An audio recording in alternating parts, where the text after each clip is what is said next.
Have you ever wondered what goes on behind the table at a dance competition? Exactly what are the judges looking for anyway? This is Making the Impact, a dance competition podcast. Each week we'll cover a different topic related to the world of competitive dance from the perspective of the judges behind the table. While the action of a dance competition happens on stage, there's an entire production going on backstage that allows the show to go on.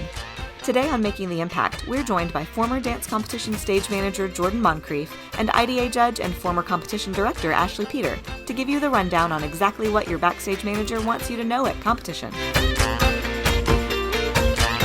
Hey y'all, welcome to this week's episode of Making the Impact. I'm your host, Courtney Ortiz, and I'm here with my co-host, Lesley Mealor. Hello, Courtney. Hello, world. How's everyone? I'm doing great. I'm doing great too. And We're here with another fantastic episode this week, and we are diving into competition season again. Oh my gosh, I got to be a judge. That sounds weird. I got to participate. I don't know. I got to judge for the first time in such a long time a few weekends ago for an IDA affiliated competition, Deca Dance. We had an excellent time. It was so nice to be back behind the table. And I really, really am excited just to jump back into the season this year now that I am available. Yes, I'm so happy that you're back in action. It makes me happy, it makes my heart happy. And you're such a great judge. So you belong behind the judges' table. I belong behind the judges' table. So yeah, and this episode is going to be a really good one considering we're getting back into the season like hardcore in February specifically. That's when most people I feel like really start. And so this episode with our backstage managers, I think is going to be really informative. Yeah, we just talked about award ceremonies 2 weeks ago, y'all. So if you hadn't had a chance to listen to that one, make sure that you do because it really covers everything, a crash course on what to expect when you go to an award ceremony for the parents, for the studios, for the dancers. But now we're taking it one step further and we're going to be talking about backstage at competitions, which maybe you think that's not important. Maybe it's an afterthought. And maybe all you're focused on is the onstage performance. But backstage is equally as important. What is happening before you hit the stage? There's a lot of things going on back there that you probably didn't even think about. So we're going to cover that topic today in full detail. But before we do, let's hear from our sponsors. Our Season 5 premier sponsor, Francisco Gela Dance Works, will be hosting a unique 7-day intensive this summer in Miami, Florida. Ballet Plus is an in-depth intensive leading students towards developing a strong technical foundation in ballet, modern, and jazz with a highly refined and authentic artistic voice. Intermediate and advanced dancers ages 10 through 22 are able to attend this exciting week-long event with over 60 hours of dancing from an exceptional faculty, including Francisco Gela, Yusha Marie Sorzano, and even Making the Impact's own Courtney Ortiz. Dancers will take a variety of different classes like ballet, pointe, musical theater, modern dance with live percussion, Horton, contemporary, conditioning, Pilates, repertoire, and so much more. Parents will even have a chance to sit in and watch certain classes throughout the week, and all dancers are eligible for scholarships to future Francisco Gela Dance Works events. Mark your calendars to attend Ballet Plus from June 9th through 15th, 2024, and register now to receive $75 off tuition with our exclusive podcast promo code. Use the code Making the Impact in all caps when registering for the Ballet Plus Intensive at franciscogeladance.com. All right, listeners, it's time to jump into this week's episode, and we are in the heat of competition season. And we knew we had to have a few episodes to just send some reminders to all of our listeners out there, the parents, the teachers, the studios, the dancers, a little bit more about what it takes when you get to backstage at a competition. All of the backstage staff, maybe the backstage manager. Are you checking into your routines properly? Are you one of the teachers that lingers in the wings? We're going to talk about all of those details today with two spectacular brand new guests who are joining us on Making the Impact. The first guest I'm excited to welcome to the pod is an IDA judge. I've had the pleasure of getting to know her through the past 2 seasons on IDA, and she is an exceptional judge who you might see out on IDA affiliated events this season. I'm excited to welcome Ashley Peter to the podcast. Welcome, Ashley. Hi, Courtney. Thanks for having me. I'm so excited to be here. I love listening to the pod, so it's going to be so fun to be on the other side. Yes, you're finally here. I'm so happy that you're here. And one of the reasons why I knew you'd be a great guest for this is in the IDA world, you are actively a judge. But I know that you have also been on other sides of the table when it comes to working at studios, as well as working behind the scenes at dance competitions as potentially backstage manager and director. You've been backstage before. Yeah, absolutely. I've definitely hit all of the positions. I've been at competition as just a guest, supporting friends, supporting old students. I've been there with my students, my comp kids. I've been a dance competition director, and you put your hat on and you have to be able to jump into all of the positions. So you have to know how to be the backstage manager, have to, jump onto merch, things like that. I'm also the program director and lead instructor at a summer dance camp. We have locations all over the country. Sometimes we have like 80 kids for our show on a Friday night, and it's not a competitive atmosphere. But to keep things moving and shaking backstage, we really rehearse their costume changes and things like that, because a lot of them don't come from the dance comp world. So we have to teach them the details as if they've never done it before. And I feel like that's something that all studio directors, competition, and directors could take a note from, things like that. But yeah, Yeah. I teach and choreograph. I go all over the tri-state area. We call it the Dance Teacher Express, set and comp choreo, teaching the kids. Every time you ride, you see people on the train that, you did a show with, or you went to school with, or it's really fun. There's like a camaraderie, or you're walking to find a seat and you hear dance teachers having a kiki on the ride home, and you don't interrupt, or you just kind of show, give them a what's up, but they're dance teachers, coming home. So You can super spot them. fun. You can always spot a dancer, a dance teacher. You can spot them. Always, always, always, always. The coffee, the attire, the conversation, the way they carry themselves, like you just know, we're riding that Dance Teacher Express. But I'm, but I'm so excited, having worn so many hats in the dance comp world, growing up competing, things like that. I think this is such a great and important episode, and I think people are going to learn a lot. So, yes. Well, Ashley, if you wouldn't mind just sharing a brief little intro about you, where you grew up, any career credits, and what you're working on now. Yeah, absolutely. So I grew up in Lakeland, Florida, hardcore ballet dancer. I trained at an arts high school, ballet, modern. And my studio did some competitions, but we weren't hardcore. We would do like maybe 3 a year. So my focus really was kind of in the, very strong ballet. We would do a full length ballet for our recital, things like that. And after a couple of years at the arts high school, I was like, I'm done. This is sucking my soul out, and I want to dance professionally. And if I stay here, I'm not going to. So I transferred to my public high school that had a dance team, and I was there for my last 2 years. But it was so good for me to like take the bun out and learn how to do pom and hip hop. And then that actually led me to my first professional job out of high school, which was being a UDA instructor on staff. So traveling all over the Southeast, doing the things in the summer. I didn't get to judge the nationals, which I know is really hot right now because they just happened, but we would judge the regionals for people qualifying to go to the nationals. So I ended up not staying in the dance team world. Once I went to Point Park University, I was a Bachelor of Arts in Jazz Ballet. I minored in advertising, PR, things like that could translate over. But I still, like, that UDA job was just it's still one of my favorite professional jobs I've ever had. And I bring so much of what I learned there, especially with precision and cleaning, into my teaching now. And then once I graduated, I moved straight to New York. I was very close to going to Chicago and doing the company thing. I made it to the final rounds of certain companies and things like that, but just didn't quite get hired. So I said, you know what, I'm going to New York. And since I've been here, I've just been living that freelancer life. Like, I choreograph a lot of industrials. I do a lot of commercial things. I've done some smaller regional theater credits, but mostly my passion lies in teaching and choreography. So I started teaching when I got here at a very young age, and not kind of as a side hustle, but as my passion.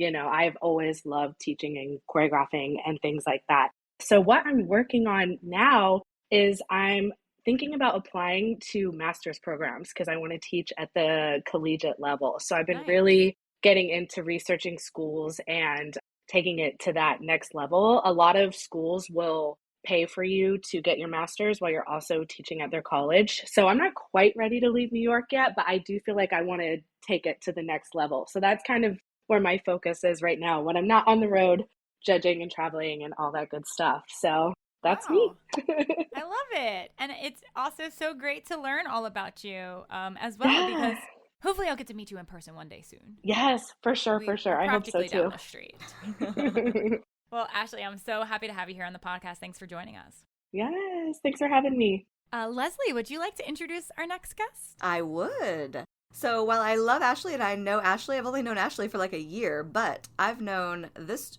guest for, I just did the math, 26 years. Oh my goodness. Which is absurd.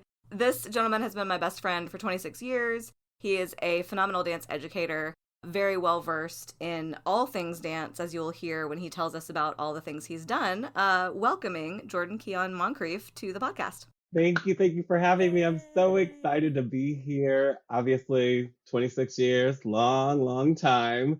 But it's also great to be here with you, Courtney, as well. I'm so excited that we get to spend some time together. Yes. I've heard so much about you, so I'm so glad you are finally here on the pod with Episode us. 173, here I am.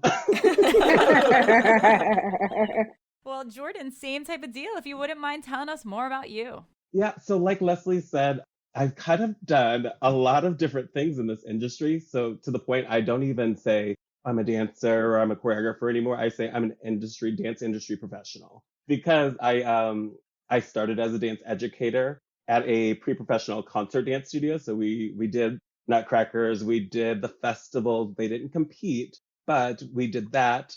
I grew up actually rewinding. I actually should tell you 26 years is really special, but what is even more special about my relationship with Lesley is that her mom was my dance teacher. And and so shout out to Miss Brenda, always. But she's a very, very special, important part of my life. And then also another familial kind of tie, I was dance partners with Lesley's younger sister, who's a year younger than us. And so, I am a fan.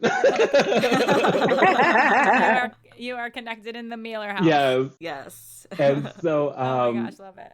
So, like I was saying, I went on to do concert dance focus at my studio where I train dancers. And then that led to kind of teaching all over the country. It led to work internationally. I've done TV, I've done film, I've done a lot of stage. I've done several theaters here in Atlanta, a lot of regional theater, a lot of musical theater. Then I kind of shifted into the comp world as far as judging, and then that transitioned into backstage managing, which then transitioned into directing. And so after that, I kind of said, I love being in the dance world. I love doing all these different things, but how do I kind of parlay what I do in the event production and event management side of things into something a little more varied, excuse me. And so I am now working at a country club. I'm one of their food and beverage managers, and we do large scale events. So all of those competition directing weekends have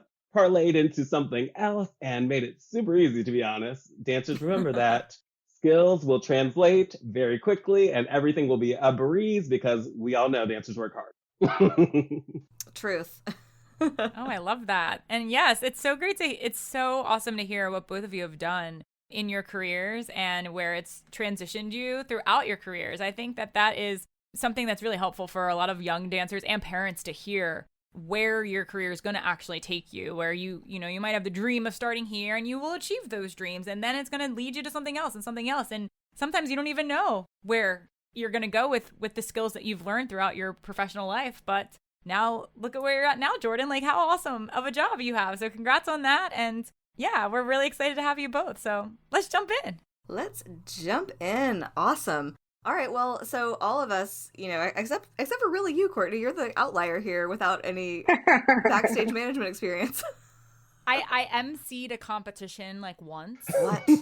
Yeah. How did that go? But I mean, it was fine, but like I definitely butchered words on the mic, and I don't think it was I wasn't good at it. Let's just say that.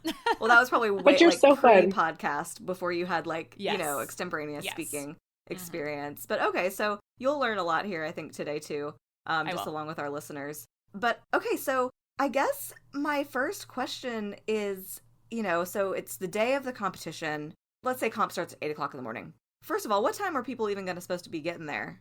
Because, I think the rule of thumb is 2 hours beforehand. Well, if it starts at 8, are you as the backstage manager expecting somebody to walk in the door at 6:00 backstage and say, hello, I'm ready for my solo?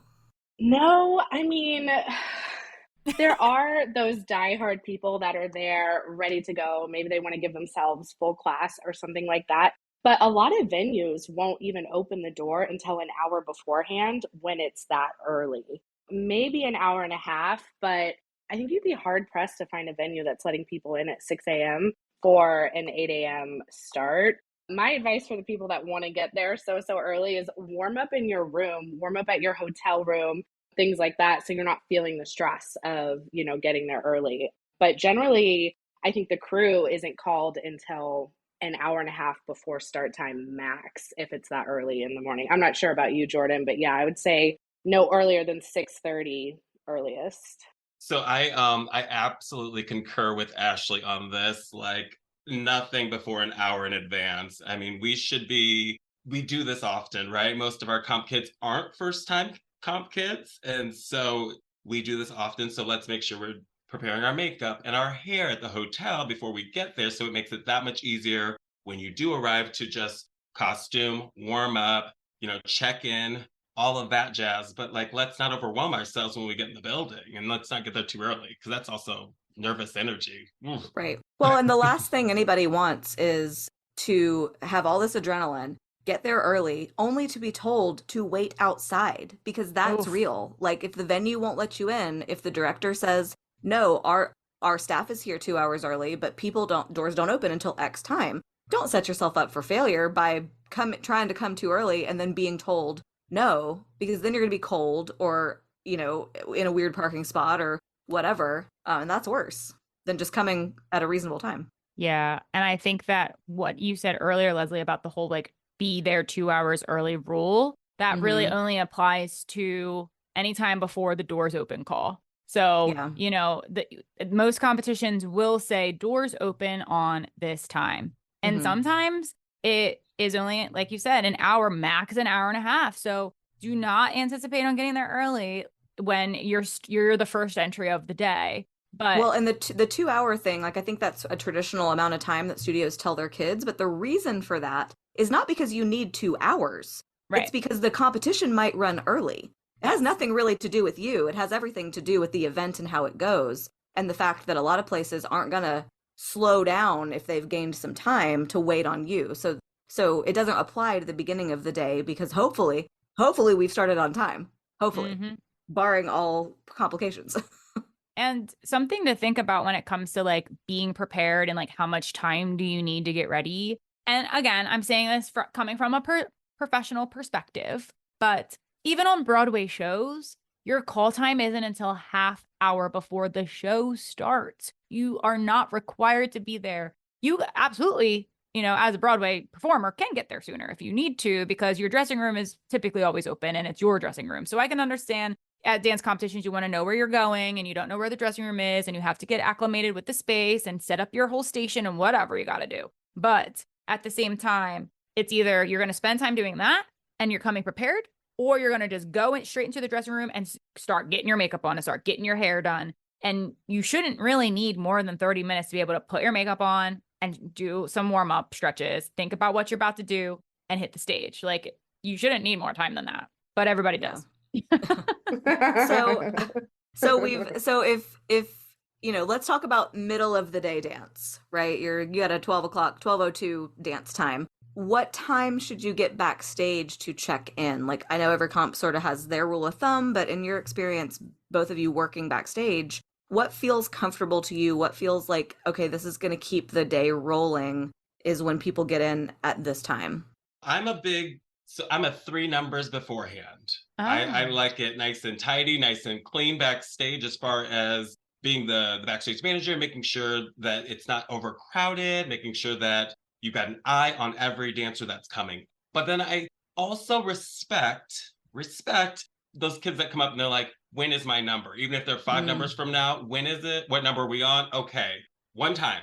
Gauge it one time, and then kind of see where that pace is. But then, typically 3 for me. Yeah, I agree with you 100%, Jordan. I was going to say about 10 minutes before, which is about a 3 number thing. Of course, it varies a little depending on how it's scheduled, whether it's all solos or groups and things like that. But what tends to happen is if dancers check in too soon, then the backstage manager thinks they're ready. But if there's too much time, they meander and then they're gone and then they don't have that moment. So I'll say, you can be like, hey, we're ready, even though it may be 6, 7 numbers away, but that's not your check-in. That's just like, communicating and things like that. Solos are a different ball game. If it's senior solos, Sunday night, things like that, they can generally get themselves there. I think when it gets a little hairy is when competitions will mix group numbers in with solos and duos, because you have to take in the space, how much, and I think it's up to the backstage manager ultimately. Like,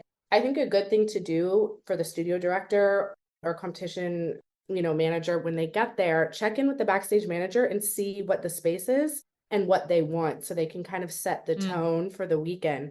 Like Jordan wants to keep it nice and tight. He wants 3 numbers. Then, where another competition backstage manager, they may want it, 10 numbers in advance, roll call. But that's usually how I am too. 10 minutes, 3 numbers. Because anything more than that, it gets a little messy. They're checked in, but they're not really there and ready to go.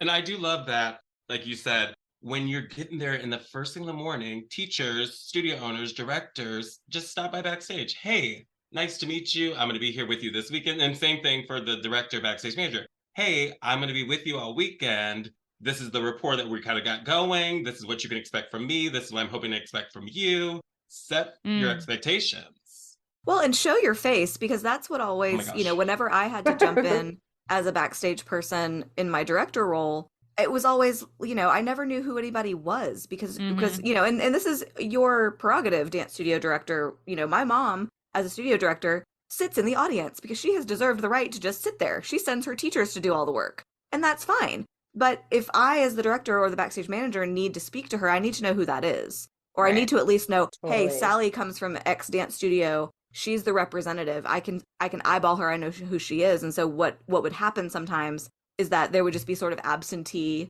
leadership from studios, and I would have no idea who to go to if, dancer X fell and hurt herself. Well, who am I supposed to be reaching out to? Like, what am I supposed to be doing? So I think on that regard too, like y'all both said, like, introduce yourself. We're all working together to make this happen, and I need to know who you are.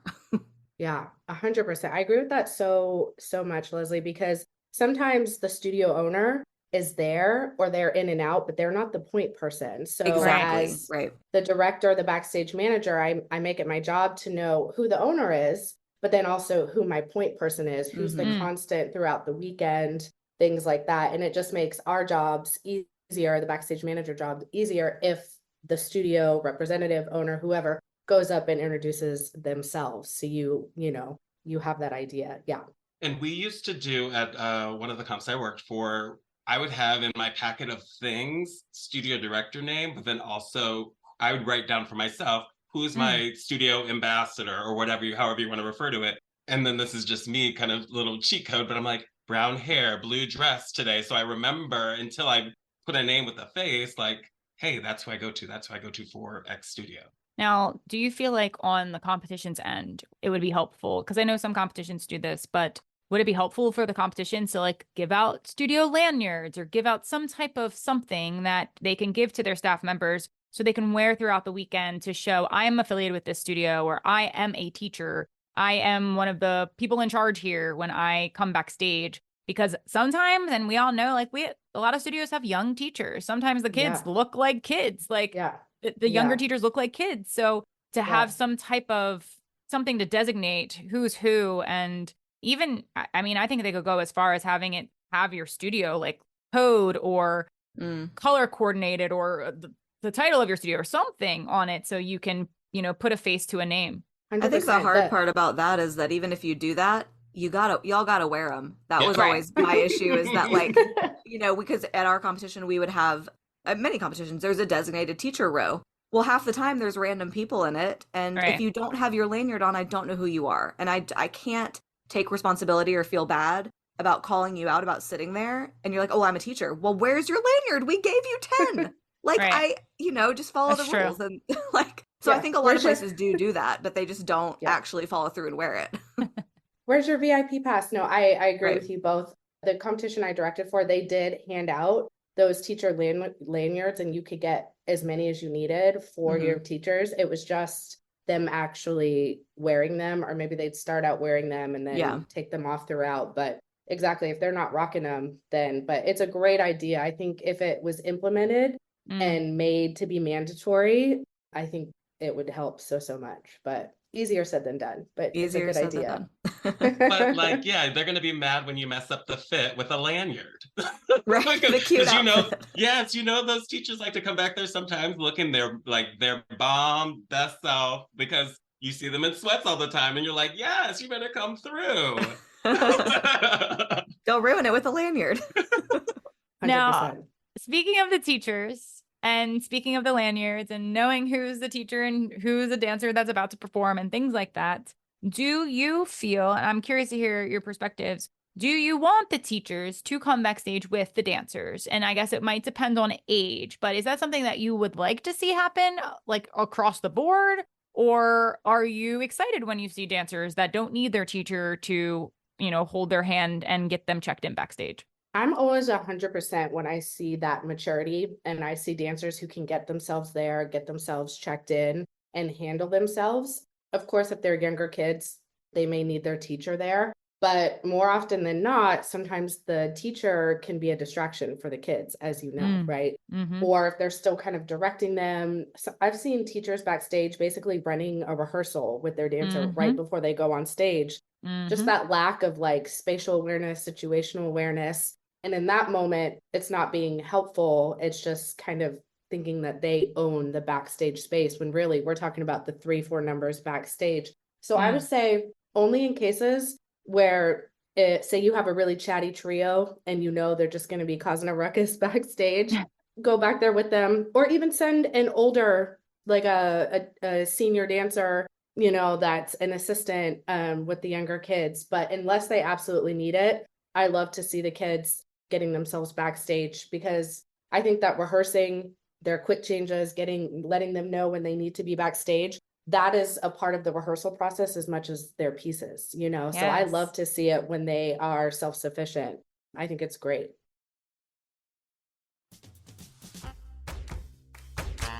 If your dancer has a passion for ballet and classical training and wants to attend a unique 7-day summer intensive, then join us at Francisco Gala Danceworks Ballet Plus Intensive. Taking place in sunny Miami, Florida this June 9th through the 15th, 2024. Ballet Plus is an in-depth intensive leading students towards developing a strong technical foundation in ballet, modern, and jazz, with a highly refined and authentic artistic voice. And guess what? If you attend the Ballet Plus Intensive this summer, then you'll also get a chance to dance with me. I'm thrilled to be returning back for my second year teaching jazz and musical theater at this amazing event, and I would love to see you there. The Ballet Plus Intensive is open to intermediate and advanced dancers ages 10 through 22. Come jumpstart your summer training and join us at Ballet Plus with Francisco Gala Danceworks. Use the code MAKINGTHEIMPACT in all caps when registering on their website to receive $75 off tuition at franciscogaladance.com. Thank you to Francisco Gala Danceworks for being our Season 5 premier sponsor. Hope to see you in Miami this summer.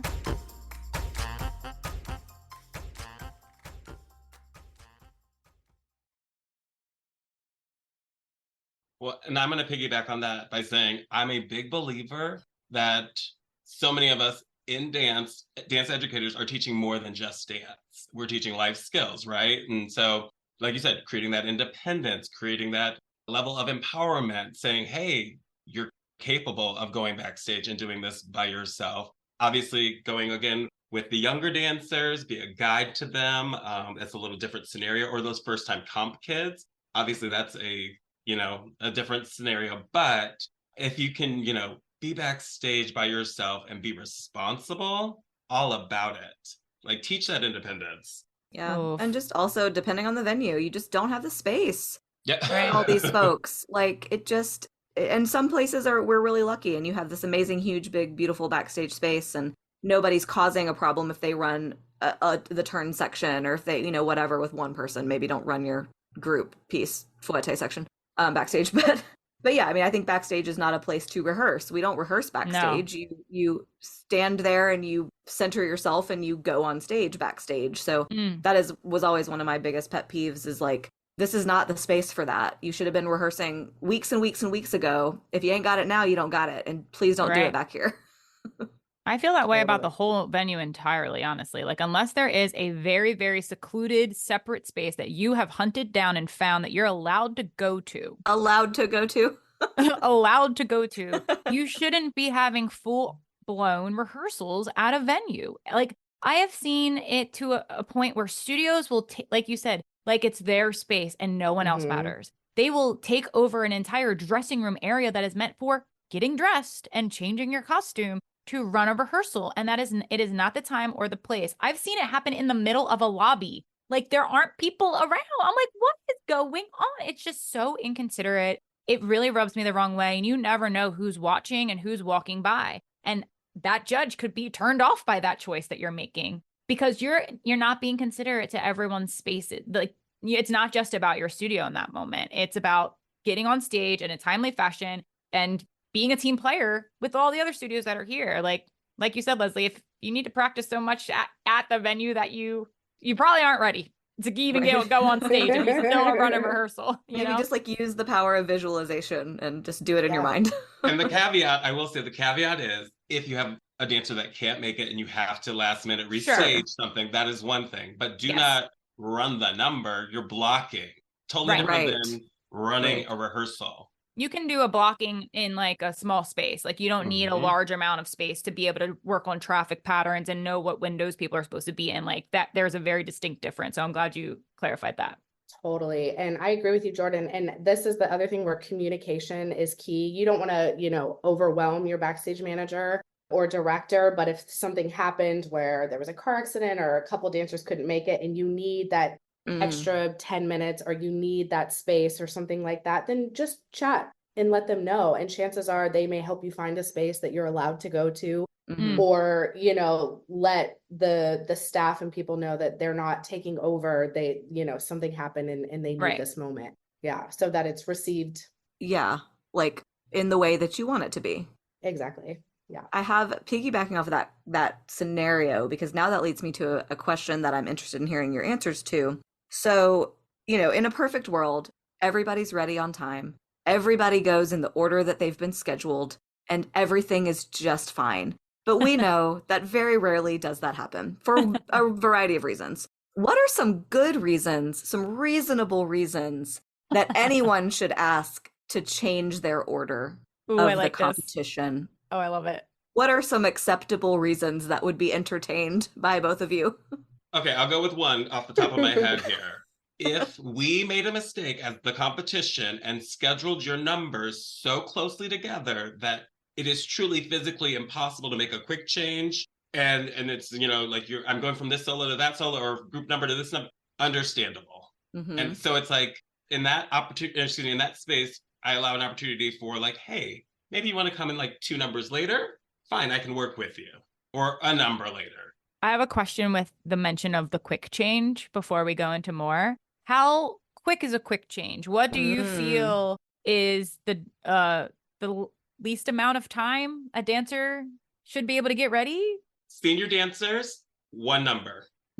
If you can't get ready in 3 minutes, what are we doing? I mean, because unless you're changing, I will say, unless it's a complicated hair change, because sometimes you have the pins, you have the things, blah, blah, blah. I'm not a girl, so I don't have the hair, or a guy with long hair, but yeah. You have like a headpiece or something that takes a little extra time. Or you're supposed to go from like a faux hawk situation to, I don't know, maybe the opposite. Like you have to put up a faux hawk bun from a half up, half down, like fair. I agree with that. The senior, if there's not like a complicated hair situation, 1 number, set up your space off to the side, let people know I'm here for it. And those little pop-up tents that everybody loves so much. Well, and if anybody has asked you to do a quick change, the ask is not, please run 3 miles to the dressing room because maybe we're in a big ballroom center and it's really far. I'm not asking you to do all of that in 1 number. Right. But what I am asking you to do is find a pop-up tent, pop it up, turn your back to someone, put a sheet up, whatever you have to do, because it is possible. I think we have all done it. Competition should provide that. For quick change purposes. Like if they want to have quick changes scheduled, then they need to make a little pop-up tent somewhere that's like quick change station. And it's a communal space that it's like hey guys, I have to run in here afterwards. I have my costume preset. I'm already ready. I'm doing a quick change. Like, everybody stay out my way. Like, that type of communication, but also the competition's providing an access to that, because that's how it would happen in like a Broadway show or, in any other performance situation. They wouldn't be, I mean, most of the time in shows, you're getting changed off to the side or backstage, which is like close proximity to the stage. You're not running up and down 5 flights of stairs or something. So to make it more seamless for everybody and make it possible, because I think 3 minutes is enough time. I agree with you. I'm trying to think of other examples, like say a studio emailed a competition ahead of time asking for more time for a complicated switch. Maybe they have a big, complicated headpiece, hair change, things like that. And sometimes when they're making the schedule, there's just no way to accommodate everyone. But so if you're looking at it and realizing everything that they need to get done and they don't have quite enough time to get done what they requested to, then you're like, okay, yeah, we can give you one more number, this or that. But generally, I mean, short of emergencies, someone was in a car accident, there was a major accident, stuff happens. And it's that fine line of wanting to keep the customer and the studios happy while not over appeasing everyone. And it just turns into chaos. Right. It's finding that fine line. But I feel like generally competitions are pretty good at the scheduling, so what has been done should be able to happen. The studio should be able to make it happen. I will say that there have been, I can't remember when it was, recently, and like in the past few years of judging, there was a time where it was a smaller event. Like there wasn't a lot of, might not have been as many studios competing. So the like turnaround time for the studio to come back out on stage was maybe like between 3 to 4 dances in between. So like a 15-20 minute block in between. And there was a time where we would kind of like be waiting, like the judges are waiting. Most of the time the judges they're trying to crank out these dances. They're like, okay, you're barely finished putting your score in before the next dancer's walking on stage. That's the pressure we're getting all day long at the judges table. And then all of a sudden, it's just like we're sitting around waiting, killing time. And I remember being like, what's the holdup? Like, what's going on? And they're like, oh, the dancers are doing hair changes, or the studio is rehearsing the routine before it goes out on stage. Even though they know they have a quick change, essentially. It's kind of a quick change, but they're choosing to rehearse. So we're waiting for them to finish their rehearsal. Right. And not only just us, the whole audience, the whole day is waiting, not just the 3 of us. Yeah.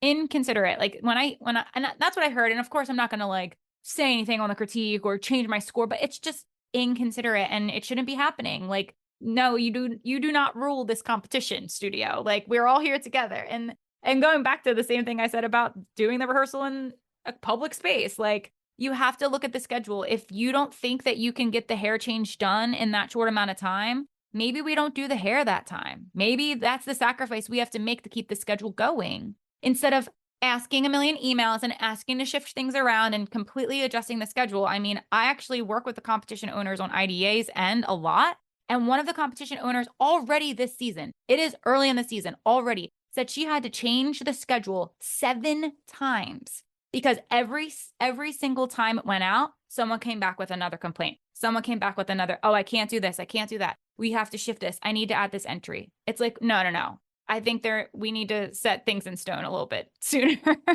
That just creates so much more room for error also on the competition's end when you've gotten that many asks for something different. Like, and that's a human person doing that job. That's not an algorithm. That might be an algorithm at the beginning, but then it's a human person having to shift and move and change. And again, the elements of error that could come in to do that, like that's just a part of it, I think. And then another thing I wanted to mention was, yes, we've kind of given you a couple of good reasons to ask to switch something, like in the moment. Please don't ask to switch. Well, Sarah wants to do her lyrical solo before her jazz solo. Nope. That's not, I don't really know. Nope. There's just, that's just a personal preference that doesn't have any bearing on why we should do that for you. Nope. We have, if everybody asked for that, you'd never get a schedule. You would literally never get a schedule. You'd never get to do the event. So I think I've personally experienced those questions, and it is hard to say no because you just have to. And the reason is because if I did this for you, I'd have to do it for everybody, and we don't have time for that. This is the schedule. And you're competing in a category that is designed for a reason. if you want to switch around, then you're not even competing in your category anymore. If that's the case, I'd be like, then you're just getting an adjudicated score because I can't. And part of the ask from my perspective is I want to do my lyrical in the midst of all these other jazz solos. So maybe I'll score better because you didn't watch 15 lyrical solos before me. No. Listen, I just have a very cynical view of everything. No, that's gamesmanship. Gamesmanship is a real thing. I think that's what a lot of the reasoning is behind things. And, we can see that. We understand that. And no. So here's my question. Could we not implement some sort of hotels, 48 hours, you'll be charged if you haven't canceled, or rental car or whatever, not say, hey, hard stop at 48 hours before comp because this is a physical person doing this job. And also, it's going to make sure we have your music. We're going to make sure we have everything. So we're not like, hey, Susie Studio, come on down, bring us your music. Right. Awkward. Time consuming, non-professional sounding. Yeah, maybe how early do people typically get the schedule from the competition? Is it about 2 weeks out? If you're lucky. Okay. So 2 weeks out, within that time, you have a week deadline. If the week is the cutoff. After that, there's penalty and fees involved if we need to adjust the schedule anymore because you couldn't send us an email and ask for a different request. But the competition shouldn't be bending over backwards to adjust and accommodate. And on top of that, and we'll probably get to things like this when it comes to littering the stage and props and stuff. But those things we need to know ahead of time. The competition needs to know ahead of time so they can put that into the algorithm of the creation of the schedule to give you enough time, and also maybe put it before awards or put it at the start of the session so you can set that prop up and not waste 10 minutes. Because let's be real, even though there's rules, people spend, I've watched it, I've put a timer on, 10 minutes to set up a prop. And I don't care how big the dance is. It shouldn't be happening. This isn't a theatrical production. This is a dance competition. Come on. And if you're setting up a 10-minute prop, you better use it the whole time. Oh, the entire time. Beyond that porch that you built. The whole time. It's got to be life-changing, that prop. Yeah. So we're talking about props now. Yay. We're talking about props. That's a good Tell segue. us more about your desires as backstage manager in terms of props. When do you want to know about them? Where do they go? How do you deal with them in the moment? So when you check in, I want to know everything. I want to know props. I want to know if you start on stage or off. I want to know if there's a trick exit, if there's a stop in the music. Tell me all of these random things that you think no one really needs to know or doesn't really matter. Nope, I need to know all of them because, it makes a big difference. Also, who's going to be responsible for that prop? I need to know that in advance too. Is it you? Is it Susie's friend? Is it studio owner? Is it prop parents? I love a prop pop. He's going to be right there? Great. I don't need to worry. I don't need to go on stage following behind the dance. I can continue checking dancers in and keep the show rolling on time. And we are happy to help you, backstage friends. If you need help, if you don't have a prop pop, some of us don't, then, tell backstage manager Jordan and Ashley, hey, I need some help with this prop. Cool. Got you. Done. Boom. But I can't help you if I don't know. I agree 100%. I love that. A prop pop. That's so cute. I haven't heard that before. And I think well, not always, but most of the time we'll get the information of props, major props ahead of time. But I would say the session before you need to just check in because we don't want you dropping off a prop on Friday night that's going to be used on Sunday because that's when the dad with the trailer can do it because there may not be space at this high school or this loading dock for that. So I would say check in the session before so that during the switchover, the awards, you can kind of coordinate because it can be inconvenient, but you have to schedule that as well because sometimes there's literally not enough space backstage or there's, fire hazard and fire code and all sorts of stuff like that. Or I remember I was at a competition in Pittsburgh once where everybody there had massive theatrical props.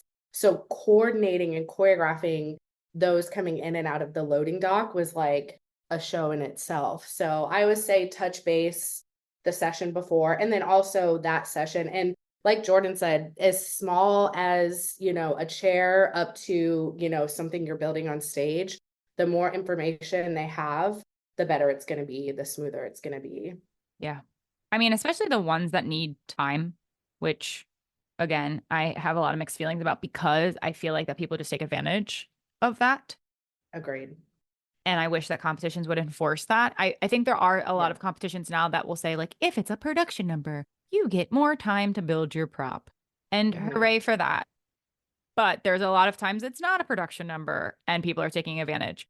But if it's ever a scenario where it's going to take you more than 30 seconds to get that prop out there, that needs to be told ahead of time. It absolutely has to. And it needs to be built into the schedule, because then you're ruining the schedule if it took you 5 minutes to haul these things out. And you also have to be, considerate of the space that like you said, what if there isn't a loading dock? What if there isn't I've heard of crazy scenarios where people have to like carry them up flights of stairs because the elevator wasn't working, like you have to. Or like take down the wings. I've had a scenario where the prop is so big that if we had a built up wing, like wings that weren't attached to a theater, we've had to physically take them off the stage. No. So like that takes time too. And I mean, hard to say whether you can like tell whether that's going to happen or not based on where you are. Like you don't know how your stage might be, but I don't know. That just goes to show maybe a big prop is not it all the time because of how much work it takes sometimes to get that to happen at any given space. Well, I mean, we are dancers. If we can't tell the story without a prop, what are we doing? Fair. Yes. I love that. And one thing I was thinking about is just be honest, whether it's the, studio owner or whoever, when you're communicating with the competition, how long the prop is going to actually take, like Courtney said, to work it into the schedule and know if it fits within those time parameters. Because, or when you're checking in the session before and they're letting you know what it is, you can kind of guesstimate if this is going to be more of a production than you really thought. And then you can work some of those other, number changes in to maybe help with that.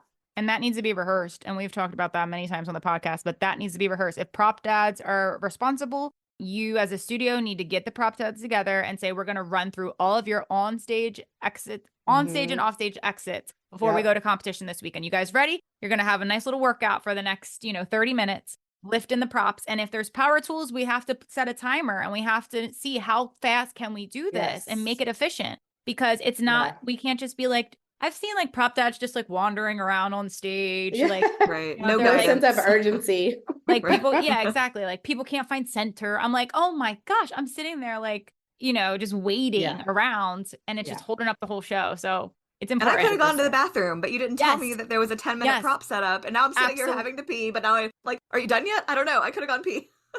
Lesley, you read my mind with the bathroom, because if the backstage manager knows like this is going to be complicated, and the bathroom or the judges have sent down a note, or they haven't had a bathroom break for a while, even if it's only 20 minutes till awards, sometimes that can help, let them go. Those little things matter. Kind of going off what Courtney said, I've seen this more with the prop dads, of course, but with the studio owners, when they get on the stage, it almost feels like they're like showboating a little bit, like a little bit to the right, a little bit to the left, taking up time. And it's like, no, like you're not showing us how great, you know what? I can't put into words, but you know what I'm talking about. Jordan's nodding. Well, I'm like, yes, girl, I am. Because like, here's the thing. Center is marked, always. Why can't we find center? Why can't we? Why can't we? I don't know. Well, and we're adults. Like, okay, you're 6, sure. That it's a really bright. You've never been here before, sure. But an adult person who knows what we're doing, it's just center. It's just right there. And listen, competitions. If you're not marking center, because somehow I hear about this being a thing, please mark center. It's not hard. It's 2 pieces of tape. Like, I don't understand. Upstage, why wouldn't dead you? Center, downstage. Yeah, that needs to happen. Quarter minimum. We need quarter. Yeah. We need number lines, but that's a whole nother thing. And I do want to circle back. To our showboaters and say this: if we are teaching our dancers to hustle on stage, hustle off stage, we need to be doing that ourselves. 100%. Yeah, I think I honestly, it comes across sometimes as like they think it's their moment, and then like the kids are like, whoever, and like, it's like, I guess this is your moment, and they have like a little walk off stage, but it's like, no, we should have rehearsed how to find center with the prop dads. Or if the Yeah. kids are bringing out the prop, they need to be guiding off a center. Or if Yeah. you're bringing out the prop, teacher, why is it so hard for you to find center? You're the teacher. Like, come on. To me, it's like a no-brainer. And I will say when Yeah. it comes to props, if it's something that is not extremely heavy, I always thank the dancers if they're the ones that are setting up their own props. I absolutely love that. I think it teaches them like independence, like we've talked about. I think it puts them responsible, because if they set it up and it's off center, then that's on them the rest of the dance. How do you fix that? And it's not your teacher's fault anymore. It's your fault at that point. But I respect them that they chose to put it out, because there are so many times where I see a little friend bring the prop out and then the girl skips out afterwards. And it's like, you could have brought that prop out yourself and sat on the chair. Like, why did your little friend need to do it? Exactly. Like, we need to get our dancers to understand how to move props as well, because that's that's a skill in itself that you might need to do down the road. Totally. Speaking of friends, I'm going to circle towards the friends and then come back to other prop related things. Should your friends be backstage all the time? 1,000,000% no. 1,000,000% no. I mean, short of, say it's a really emotional solo that someone has, that they were affected by something personal or something. I have had this before. And they're like, can my best friend be back there with me for emotional support? Or they went through something together, something like that. Sure. But just in general, the cheering in the wings, you see it as a judge, you see the friends cheering in the wings, you see them doing the dance alongside with them in the wings. And it's just going back to just kind of that situational awareness and manners, being considerate of everyone. There's just not enough space, right? Whether it's groups or solos, because the friends back there are pulling away from the other dancers that are waiting to go on. Like you said, Lesley, it's your time when you're backstage to gather your piece and get centered. So if the friends are having a kiki backstage for the number that's on, it's pulling away from other dancers' piece. And probably also confusing the backstage manager, because they're like, are you my next number? Are you dancing? Who are you? Yeah, what's happening? Yeah. Well, I think a lot of what you just said can be summed up in 2 words: theater etiquette. Like, are we teaching our dancers theater etiquette? Like, when you're backstage, it's not a time to play. It's not the time to, like you said, kiki. And if it is those extenuating circumstance where it's an emotional solo, or it is your senior solo, and it's like, this is my best friend, we've danced together since we were 3. Is it possible to have one person backstage? Sure. But your posse, your crew, your whole, your whole company, no. Like, cheer from the audience. That's why I need the support coming at me from the front. And honestly, like, I want the teachers to watch from the front too. I know. I desperately want that for them. I see them, like, I can see them in the wing. Like, they're so close to the wing. And they don't even, I don't even think they realize that they are seen by the people in the audience. But if you're sometimes, like, depending on the venue, I've seen them standing in wing 1 and like cheering and screaming. And it's such a distraction. I've actually even heard teachers coaching from backstage, like clapping the turn sequence pattern, or what the timing's supposed to be, or saying audible things from the audience, coaching in different ways. It's like, we got to get, again, it's the etiquette, it's being prepared, it's trusting your dancers. Like, they can do this. They can, if even the minis can do it, you can drop them off and go say, okay, guys, good luck. I'm going to watch from the front. Can't wait to see it. Like, and don't you want to see it from the front? Because I just know from having taught, watching my mom teach for years and years and years, you never get to see your dance from the front. Right. And you need to see your dance from the front, because that looks very different than from the side. Yes. And you deserve to see it from the front, to see the full, span of your creativity and your dancers' hard work on stage. It's a very different experience than standing in the wings. And like, yeah, there's like something to watching from the wings. But I really think in these circumstances, because there's so many other things going on. It's not just a performance. There's judging happening. There's other people, run to the front, figure it out. Or again, send your senior dancer friend, child, helper with the minis, have them set them up, and then she can go because she has other things to do. But like, you as the teacher, I feel like, can be in the audience and experience your work that way. And I just think that's going to be better for everyone.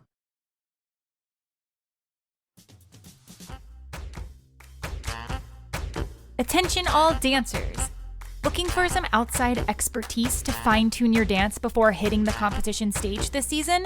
Then check out IDA's online judges critiques.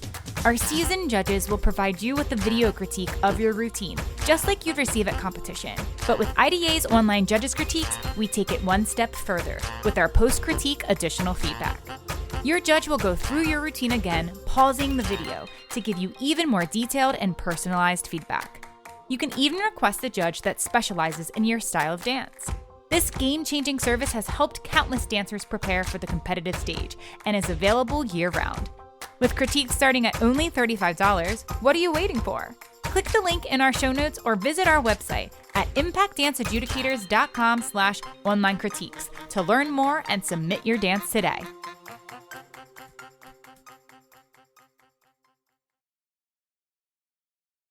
I'm absolutely with you on this, like viewing from the front. You get to see your full vision. You get to see, okay, I need to maybe clean up the spacing. I need to, oh, that transition did not work. I need to make sure I make this a little easier for my dancers or whatever it may be. It allows you to take notes for self to go back in the studio to continue working. Oh yeah, I saw the same thing that judge then later comments on my recording. Right. Okay, this makes perfect sense. Because if you're on the side, you're not necessarily seeing that same angle. And be on the side at recital, be on the side at your spring festival. Yeah. Like, I was going to say the exact same thing, Jordan. Being in the wings is like recital energy.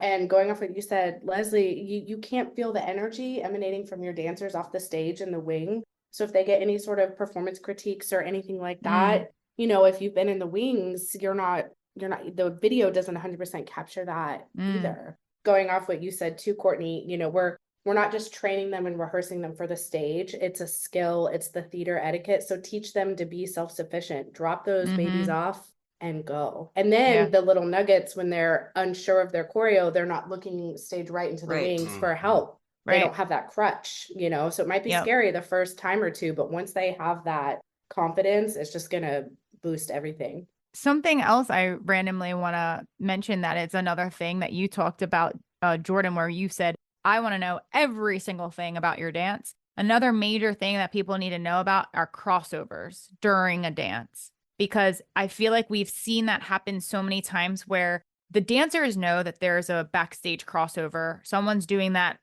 horrible run from stage left to stage right in 10 seconds, and they are hauling booty to get back in the wing in time. But there are dancers in the way, and there are people just strolling along backstage, and next thing rehearsing their own dance. Right.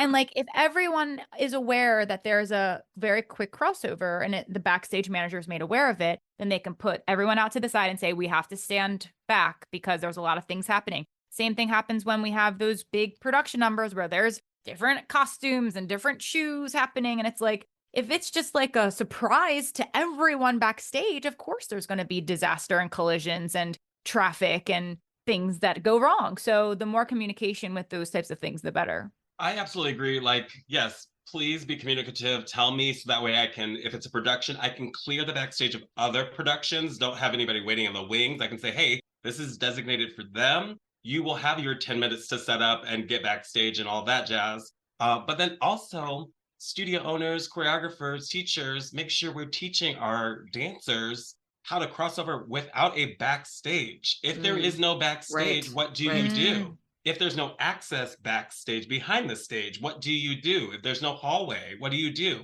Like, we should be teaching them, hey, if you have to do a crossover, we're going to do it on stage, or I'm going to restage this because or whatever it may be. But like, you have to kind of prepare them for all options. I'm a big advocate for no crossovers. I don't think we need to choreograph crossovers into dances. Why are we even doing that? Like, unless it's like extremely crucial to your vision, but I highly doubt it. It's not. I'm sure there's a way we could figure out to let them re-enter from the same side they came off. Yeah.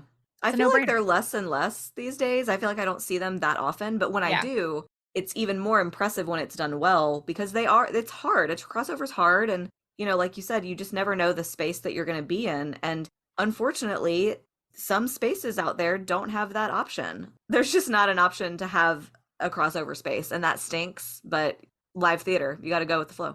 Totally. Going off what you said, Courtney, just describing the backstage when there is a crossover and, you're yelling for people to get out of the way. And if the backstage manager doesn't know, it's just chaos. Competition lends itself to a chaotic environment. So everything that you can do to minimize that, whether it's not choreographing the crossovers in or just being so communicative with your backstage manager. And then also too, it can create some drama and strife between, other studios and dancers, because a studio director or choreographer is, yelling at kids, move, move, move. And then, they come to me or, saying, hey, this studio director, this choreographer yelled at my kids to move out of the way, shove their arm, that's when all that sort of stuff starts to happen, and it can be avoided with communication for sure. Well, then also tagging on that, allow the competition director, allow the backstage manager to do their job. There is no need for you to step in. If there's someone that's backstage that's efficient at what they do, they've got this figured out. They know, okay, I've got to clear this space. I've got to talk to these kids. I've got to do this. So yeah, like, don't interfere in that, because it does create strife backstage. Totally. I think let them do their job. A piece of just information for anybody bringing kids to an event like this, and something to teach them, that I think I've experienced people being really incredulous that backstage is dark. Oh. It's dark. It's dark back there, because if I turn the lights on, it's not a theatrical event. And yeah, sometimes you're in a ballroom and like we can't get the lights to do what we need them to do because there's just one big thing of lights. But at a theater, you have the ability to turn off the lights backstage, which most people do. Yes, there's going to be some glow tape somewhere. There might be a little lamp here and there, but like, it's dark, which also means you can't run, shouldn't run, need to be careful and aware of your space. And the amount of times I've had people ask me to turn on the lights backstage during the show. That's just Really? it's just not yeah. And it's, again, it makes me wonder, what do you guys think a theatrical performance is? Like, this isn't it. If the lights are on, that's the work lights. We turn those off while we're performing. We use the stage lights. And so I think it's just, again, another sort of theatrical etiquette thing that, like, don't forget, we're here in a performance setting and we're doing everything as safely as possible within the realm of what a performance setting is. But there's also a responsibility of the people bringing kids into that situation. Hi, here's Mr. Jordan, the backstage manager. The lights are off, so I need you to be careful and walk. Like, Mr. Jordan shouldn't probably have to say that, but that comes before you get to the competition. That just, like, when we're talking about crossovers, the amount of like, oh, but it's so dark back here. Well, yes, it is, but so you have to be careful. I have a final-ish question pending, because I don't know where we're at in time at this point, but I want to talk about the thing that I talk about often on our podcast, which is littering the stage. And we briefly have talked about it in a recent episode, but I feel like this is the episode to kind of go a little bit deeper with this discussion, because it's used and abused so much.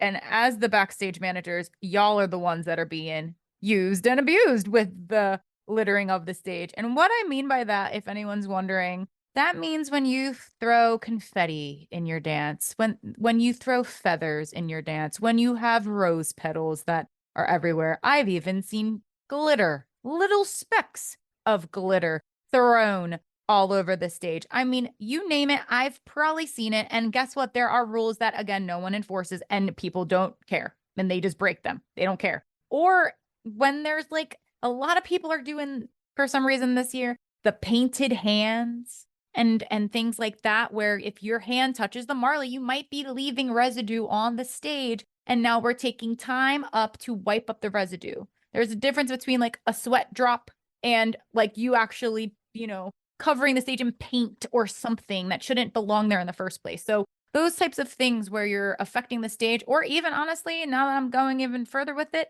a prop that could damage the stage. If you're moving the prop around, you have to be considerate of those types of things. So back to the littering. What are our thoughts on it? As backstage managers, as judges, as educators, what do we think when we see that happen? Literally, the word that comes to mind with littering is tiresome. I have grown so tiresome of the littering of the stage, especially when you don't say anything in advance. You're like, I wanted to be a surprise for everybody. No, I'm here backstage to help you, so I need to know. So most definitely, like, I want to know in advance, so then that way, if we do have to help you with your rose petals, we can get a broom. I can tell my logistics, hey, I need you to be on the other side of the stage meeting me so we can knock this out in 2 passes versus me going by myself in 4, or even have your prop parents. I don't want to make it prop pops anymore. It could be prop mamas. We are, all inclusive here. But yeah, I want you guys like being in the wings at the ready. Like, okay, I know that there are about to be 55 rose petals on this stage. Let me have my little bag. Let me. You mean 355? Yep. Well, this was a solo, Lesley. This was a solo. Sorry. 55 Okay. 55 rose petals. One for every, flat-footed pirouette I saw today. The shade. Oh my gosh, She's Jordan, back. you just nailed it on the head though, because there's so many moving parts in a competition, right? So if they don't communicate it to you, even if it was communicated ahead of time to the competition, not everything always makes it down to the director and the backstage manager. So just give us a quick heads up, because it's like a choreographed dance. So you can have the second backstage manager or second backstage staff who's on awards or setting up their awards table ready to go in the wings to push in a pass, because otherwise you're on the headset, maybe pulling someone from a job. But if you can be at the ready, especially when it's something that's going to take 5 minutes. And as far as, it being enforced and things like that, like said, sometimes it goes above you depending on the competition and what they allow and things like that, or what, judges can issue a red card or do a point deduction. But a lot of times things do get very lax, and almost more often than not, it never adds to the piece. It's just a nuisance, and the communication is not always there. Another thing I notice a lot is, say there's, those costumes with like the shiny discs are really popular right now. Or, maybe feathers or something like that. Beading. And you can tell when a studio hasn't rehearsed their pieces full out with feeling multiple times in a row, because then there's costume disasters on stage. It's not always safe for the dancers on stage or the next piece. Sometimes the judges or someone may not see it, so they're getting ready to announce the next piece, and someone's on a headset like, wait, downstage right, and it may just be one piece, but if someone slipped on that bead and you see the backstage person running trying to find this nude bead that blends in with the gray, so running your dances, making sure exactly what's going to happen with your costumes, especially say anytime there's movement on the costume, treat it like a prop, because it's going to have a mind of its own on stage. Wow. Great advice. I'm sorry, I was just going to kind of tag on to what you said, Ashley. Like, yeah, sometimes we, judges don't see it, or the MC doesn't see the little fallen piece of prop or whatever. But also, hey, in that rehearsal process, in you rehearsing, it's going to help us, because there's nothing worse than hearing on headset, oh, hey, the number's being announced, but also, can you go on stage and grab that feather, that one feather, or that one bead? And you're like, But you have to, because someone could hurt themselves or slip. Of course. And then this goes off things with earrings. I've seen lots of dangly earrings too. I don't want to get too far off topic, but if it's not gonna stay on, does the piece need it? And could it affect you? Could you hurt yourself if you slipped on it? You probably don't need it on stage. I don't think that type of that approach is happening. I think it's like, well, this looks so cute, I'm gonna wear it. Oh my God, I love how this looks with the costume. But every time you've practiced, it's fallen off. And it's probably going to fall off again when you get on stage, even if you've double, quadruple, super glued it, like it doesn't matter,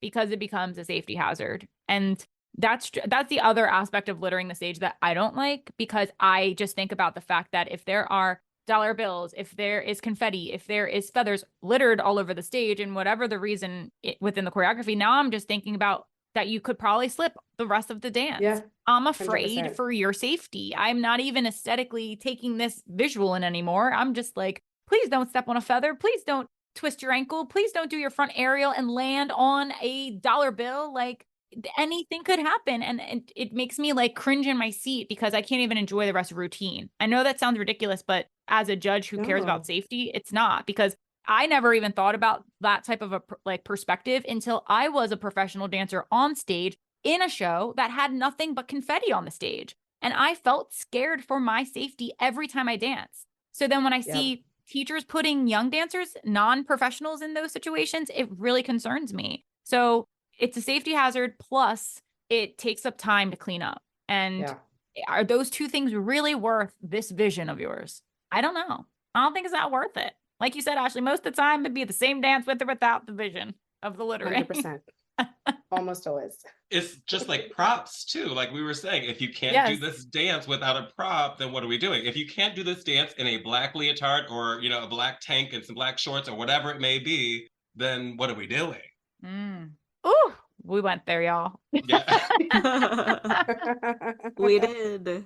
We did, but and you know what? I think the important part about going here is like, yes, we are dance educators, and yes, we've also been judges, but we're talking about the backstage this time. So like the backstage also has There's a this whole show perspective. back there. Yes. It's a whole show behind the scenes, that you don't even see. And I want to ask a fun question before we finish. What's your favorite part of being a backstage manager? Because again, it's a very different experience being back there than it is in the front of the house.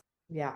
For me, I think it's getting to know the kids and their personalities, seeing them throughout the weekend. There's not a lot of time for conversations, but just seeing how they interact as dancers backstage and getting to know them. I love when they walk off stage and they know that they nailed it, that like instant joy that they have, that feeling, just that feeling. I think that's my favorite part. And then also just seeing all the moving parts, right? Because we always are out in the front and there's a lot of moving parts in comp, but the backstage is where the real magic happens, and not just with the dancers, with all the moving parts. I know I've said that a couple times, but it's really just this coordination.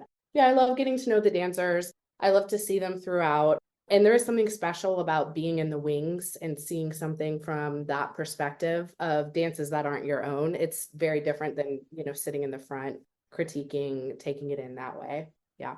So when I was teaching, every single dance year, I would start my classes, all of them, and say the same three things. I want you to work hard. I want you to be kind towards others. And I want you to have fun. That's kind of my three rules that I keep backstage. So I want you obviously to work hard. And that is you going on stage and showing how hard you've worked. Being backstage, being polite to other dancers, interacting with other dancers. Hey, nice to meet you. You're dancing with other studio. Oh my gosh, I loved your dance, or whatever it may be.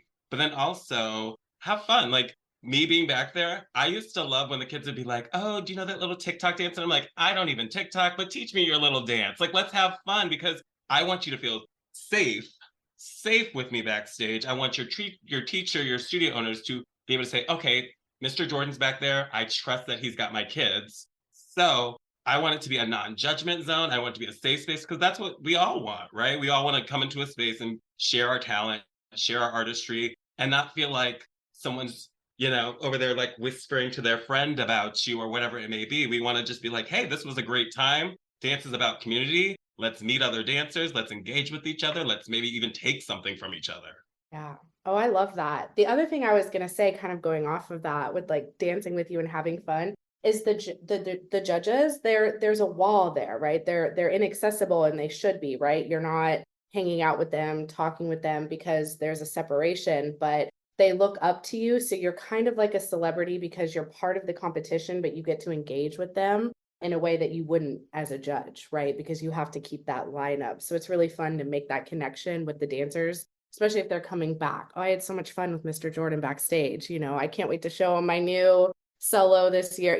That connection is really special, that you connect with the dancers in a different way when you're a judge, but there's that like really tangible in-person connection that you get to have and create those, relationships.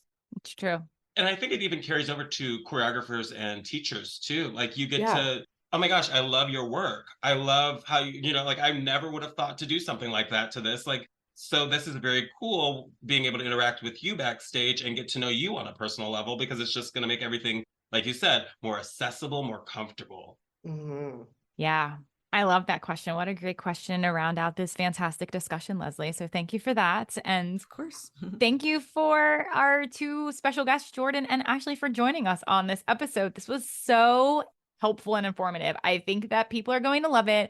Everyone needs to listen to it before they head to competition. Share it with your dancers, share it with your studio, share it with your teachers, because this is a really important chat, and it's just really getting dancers prepared for the season. This is launching at the top of the season. So all of these tips and tricks that we talked about today, we want to see implemented from your backstage managers, from the staff at the competition, from the directors at the event, across the board from all studios. So share away, everybody. Happy competition season. And for our guests, we always have y'all lead us out with one final thought on the topics. You can talk to whoever you'd like out there when it comes to what your backstage manager is looking for studios, dancers at competition this season. Ooh, so for me, I think I was just talking about awareness, kind of situational awareness and manners, etiquette. It's so easy to get lost in your own, journey. It's just me at this competition with my studio. But kind of what we've touched on in the episode, it's about community and creating these relationships. That's a big part of the competition world. And a big part of that is being considerate of your other dancers and fellow teachers and studio directors. And I say to studio directors and studio owners, rehearse your kids, their backstage etiquette, everything top to bottom, their makeup, their transitions, their quick changes, how they act backstage. Give that as much time in rehearsal as you do the dances on stage, because it's just as important, kind of through this whole episode, talking about everything that goes back on stage. Because someone might be fabulous and gorgeous on stage, but just clueless backstage. So really run that backstage, top to bottom, go over scenarios that could happen, help them be calm so that they can just enjoy the experience more. And I actually so I'm like writing quick little notes because I'm like, yes, I want to say this and I want to say this and I want to keep it brief. But my comments are very similar to yours, Ashley, in the fact that I have written down, I want studio owners and teachers and choreographers to definitely hone in on this theater etiquette that we've been talking about for the past hour, because it is so important. But then also, there should be a level of trust that's put in us by these parents that we are going to teach their kids life lessons. And we take that responsibility very seriously. So trust that they need to know, the independence, the empowerment. They need to know timeliness. They need to know all of these skills I don't even want to say soft skills. These aren't soft skills. These are major skills in life. And so it's make sure that we're doing our part as educators to give them a well-rounded education of dance. But then also to dancers and everyone involved with the competition, let's not forget why we do this. We do this because we love it. So that being said, show that love when you're on stage, share that love when you're backstage, and feel that love when you're creating this community. Thanks for tuning in to our episode all about backstage at competition. Be sure to follow our guests on social media. You can find Ashley at Ashley Peter NYC and Jordan at Jordan Keyon. Don't forget to follow Making the Impact on Apple Podcasts, Spotify, Amazon Podcasts, and pretty much everywhere you listen to podcasts. And if you want more exclusive episodes, support our podcast by joining our Platinum Premium membership for only $5 a month. Subscribers receive free Making the Impact stickers, shout-outs live on the air, ad-free listening, and exclusive access to our Q&A episodes for members only.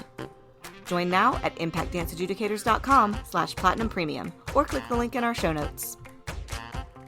Be sure to check out IDA-affiliated competition, Axis Dance Competition, where Linda Diamond's years of experience brings you the vitality of a new beginning. Teachers, studio owners, dancers, and parents have shared what they want in a dance competition, and Axis is here to deliver. This innovative yet traditional event promises to be a combination of fun, professionalism, and passion. Their goal is that each dancer leaves with a smile on their face and the incentive to be the best they can be. Their 2024 season is going to be their best season yet. Full panels of IDA judges are used at every Axis event to offer constructive, quality feedback and scoring. To learn more about Axis Dance Competition and to register for an upcoming event, head to their website now at axisdancecompetition.com. Coming up in the next few weeks, look forward to episodes including homeschooling and dance, perfecting the pirouette, and minis who peak too early. Thanks for tuning in. We'll see you next week. Until then, keep dancing.